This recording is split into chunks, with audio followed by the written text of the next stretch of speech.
हम सिर्फ खान को जानते हैं। जब तक खान जिंदा है, जब तक खान है, हम खान के साथ डट के खड़े रहेंगे, चाहे जो मर्जी हो जाए। इधर की दुनिया इधर हो जाए, हम पीटीआई के साथ खड़े हैं।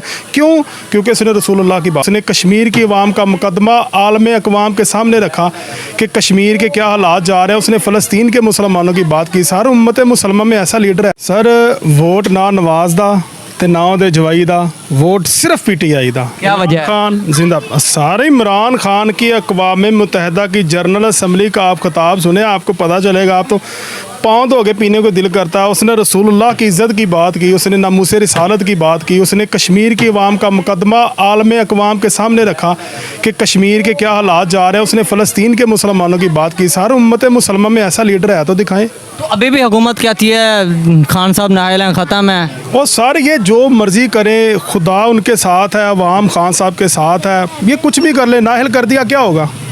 आपको क्या लगता है नाअहल करके नवाज शरीफ को नाअहल किया उसकी सियासत खत्म होगी? अभी इमरान खान को नाअहल किया कोई बात नहीं, फिर क्या हो गया? ये खान साहब 5 साल वो नहीं आते मैदान में, तो अपना कोई नया बंदा देते हैं, जैसे चेयरमैन वाइस चेयरमैन शामिल कुरैशी या किसी और को, तो खान साहब कहते हैं इस बंदे की आपने हमायत करनी तो फिर करेंगे। क्योंकि पीटीआई का जो वोट बैंक था वो सिर्फ खान साहब था, किसी पार्टी पे नहीं था ना। मैं भी वही कह रहा हूँ कि जो दूसरी पार्टियाँ ना, उनमें जो है ना वो जो मरूसी सियासत है ना, उसमें वो है खान साहब की। जो जब तक Khan is PTI, PTI is Khan. Khan है तो पीटीआई है, खान नहीं है तो पीटीआई कुछ भी नहीं है। खान के साथ अवाम खड़ी है। ये जितने भी वोट, आप किसी एमपी एमएनए को तो हम जानते ही नहीं हैं, हम सिर्फ खान को जानते हैं। जब तक खान जिंदा है, जब तक खान है, हम खान के साथ डट के खड़े रहेंगे, चाहे जो मर्जी हो जाए। इधर की दुनिया इधर हो जाए, हम पीटीआई के साथ खड़े हैं। क्यों? क्योंकि उसने रसूलुल्लाह की बात की। आज तक आप मुझे बताएं, जैसी इमरान खान ने अक़वाम मुत्तहिदा में बात की है, कभी किसी आलिम ने की हो? कभी किसी मुल्ला ने?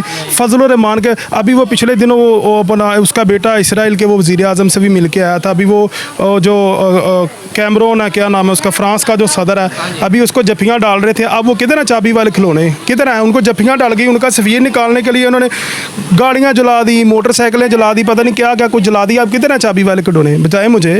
वो मजबूर थे ना, अब नहीं निकल सकते। तो सर मजबूर नहीं है, ये हरामज़दगी है, ये मजबूरी नहीं है। ये अपनी बेगैरती दिखाते हैं।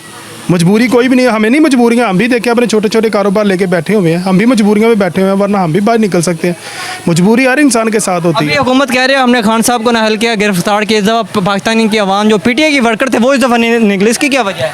सर उसकी वजह है कि लोग जो है ना वो थोड़ा सा ना सहमे हुए हैं, डरे हुए हैं। जैसे कि अभी वो अभी 9 मई वाला, हाँ 9 मई के वाक़या सनम जावेद के साथ जो हुआ, तैयबा राजा के साथ जो हुआ, वो जो वो मदीहा शाह गालबन उस लड़की का नाम, वो जो बाहर से आई है, उसके साथ जो हुआ, अभी जो उसके बाप के साथ हो रहा है, उसके खामद को भी अरेस्ट कर लिया। तो सर अभी लोग थोड़ा सा ना डरे हुए हैं कि यार चलो थोड़े से मामला ठंडे हो जाएंगे। खान साहब को अल्लाह उनकी ज़िंदगी करे, अल्लाह खैर करेगा, आ जाएंगे बाहर वो भी।